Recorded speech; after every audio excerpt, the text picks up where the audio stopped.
Alright, I'm going to make a wavetable. I'm going to start in Audacity, generate a tone. The tone is going to be just a low frequency. 1 second. After that, I'm going to Paulstretch it.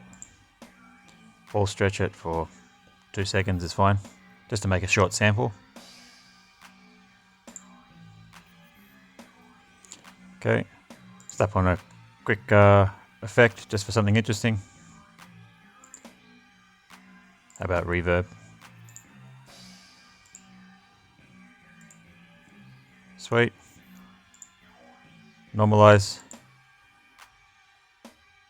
A peak amplitude of without going over, so maybe 0.05, something like that. Something that we get a big change in wavetables, or changes in waves, but without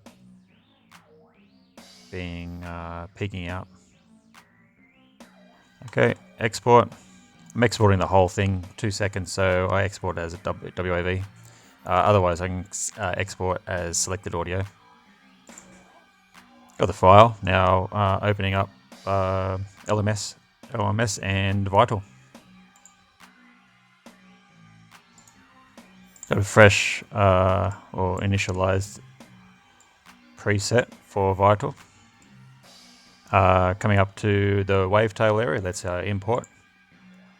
Sorry, let's import wavetable. The wavetable doesn't exist at the moment. It's actually importing the WAV. Alright, sweet. 3D mode.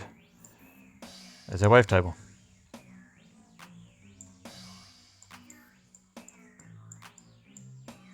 I can shorten up the wavetable, make it a little bit interesting under the edit.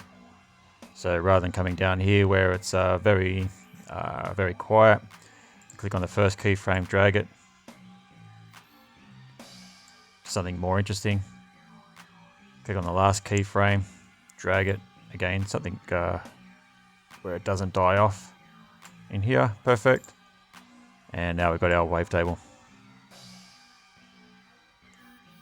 That's basically how I'm making them up. See ya.